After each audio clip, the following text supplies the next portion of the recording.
Now, before I go any further, let me state the obvious. I don't do this for any normal people who are watching, but rather for bad faith critics.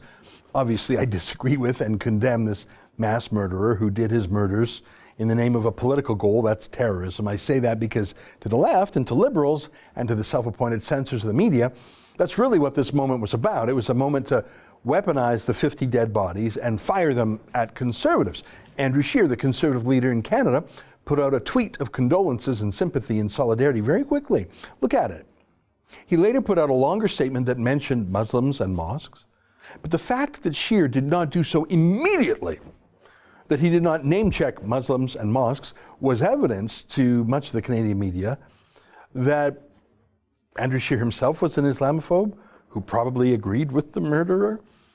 That's the argument made by half a dozen Canadian media, including Andrew Coyne of the once sane National Post. It was nuts. I should point out that Andrew Scheer's language in his first tweet was remarkably similar to that of our Governor General and to that of the Queen herself. But so what? It was an opportunity to name and shame and blame Andrew Scheer for a mass murder on the other side of the world, the murderer who has surely never heard of Andrew Scheer. So here in Canada, Andrew Scheer was blamed. In America, obviously, Trump was blamed. It was whatever the left needed to do. In the UK, they blamed Tommy Robinson. By the way, in Turkey, where the murderer had traveled to, and the murderer also traveled to Pakistan and other places, by the way, in Turkey, their Islamist President Recep Erdogan has been using the footage of the shooting at political rallies to demonize his opponents. I guess he's not worried about New Zealand arresting him. And he ought not to worry. Here is their Prime Minister wearing a hijab. Now, she is not Muslim. Why is she wearing a hijab?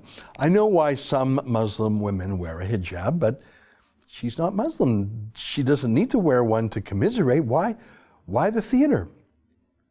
Here's a non-Muslim policewoman in New Zealand wearing a hijab. Why? I don't understand. The hijab is not a symbol of Islam, and even if it were, are they saying they're Muslim? It's a symbol of women's submissiveness. Not all women wear one in Islam, but again, that's the weaponization of this issue by the identity politics left.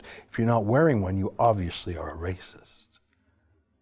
By the way, that's exactly what the murderer set out to do, get this kind of quarrel. Here, let me read from some of his manifesto. I say again, he is a murderer and a terrorist, and we ought to take whatever he says with a grain of salt. If someone is willing to murder, they may well be willing to lie, especially a lie that they know the media would repeat. But let me read part of it because it's relevant. This is what he wrote. I chose firearms for the effect it would have on social discourse, the extra media coverage they would provide, and the effect it would have on the politics of the United States, and thereby the political situation of the world. The U.S. is torn into many factions by its Second Amendment along state, social, cultural, and most importantly, racial lines. With enough pressure, the left wing within the United States will seek to abolish the Second Amendment, and the right wing within the United States will see this as an attack on their very freedom and liberty. This attempted abolishment of rights by the left will result in a dramatic polarization of the people in the United States and eventually a fracturing of the U.S. along cultural and racial lines. I think he meant that, I think.